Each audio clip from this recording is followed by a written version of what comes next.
Welcome back, brothers and sisters. I'm Braden. This is Langley Outdoors Academy, and thank you for stopping by.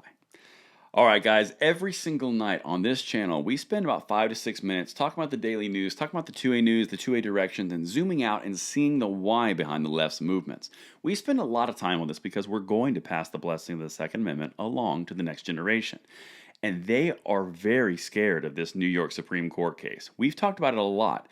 But you're starting to truly see it. Their actions betray their true thoughts. They are putting out different interpretations of what we can do for New York and how we can change the laws and change the questions and make it a different thing because they're afraid they're going to lose. But what I'm seeing right now is the most desperation that I've seen from ABC News on this situation, of the Second Amendment specifically, in a long time. This is incredibly important for you guys to understand, be aware of, and spread this out because this stuff right here doesn't just show their intelligentsia, this shows their fear. Let me know what you guys think if you see the fear as well, because we're about to talk about how they are now dividing the Second Amendment into two different interpretations. It's bizarre. Stay with me for 4 minutes and we're going to dive into this. It's linked in the description box below. Let's get at it. All right, here we go. Why the Second Amendment may be overstated in the gun debate. Well, it's kind of like the third rail. It's the end-all be-all. The judicial system utilizes that Second Amendment to say you can't cross this right. But why would it be overstated? That's what caught my attention. Listen to the setup here. Again, ABC News. In the bitter debate over gun control, battle lines are often drawn around the Second Amendment, with many in favor of gun rights, pointing to it as the source of their constitutional authority to bear arms, which it is. And some in favor of tighter gun control disagreeing with that interpretation. I don't like the outcome, so therefore your words don't matter. That's pretty much the way I read that. But this is where it starts to get the first little nuanced twist, because this is important to catch. But if the purpose of the debate is to reduce the tragic human toll of gun violence, hard stop, boop, the purpose of the Second Amendment debate is not to stop the tragic human death toll of violence, or whatever they said, toll of gun violence. That is a tragedy unto itself. It should not happen. I wish it didn't happen. But the point about the Second Amendment debate is not about what the safety and precautions the government can provide to you. It is about the rights and the guarantees that your own availability of firearms provides to you. That's the entire debate. That's the first little nuance. But let's continue.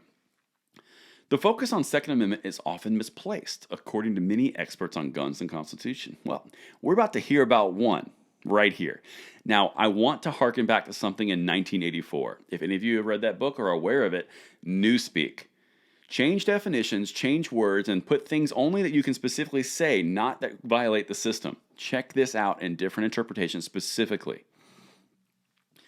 Adam Winkler, a professor of law at the UCLA School of Law, wonder which side he's on, also said the Second Amendment is losing its legal relevance in distinguishing lawful policies from unlawful ones, as the gap between what he calls the judicial Second Amendment and the aspirational Second Amendment widens. He now has two camps of the Second Amendment interpretation. This is important because he's getting pissed off about the fact that states' rights have the ability to pass their own laws, which are then either held constitutional or unconstitutional by the judicial system. They're upset at the system itself. The checks and balances is a powerful thing, and it's always getting in the way of the leftist gun controllers. But let's keep going because I want to know more about this judicial and aspirational Second Amendment. Check this out. This is mind-boggling. Winkler defines the, quote, judicial Second Amendment as how courts interpret the constitutional provision in their decisions.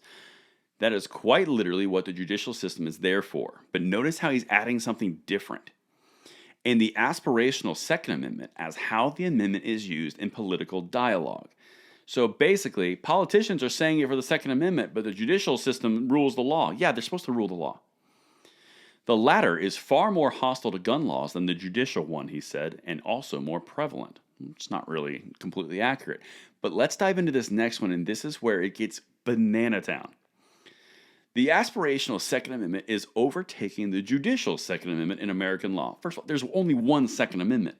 Again, this individual is upset because individual legislatures across the United States are passing pro-gun legislation.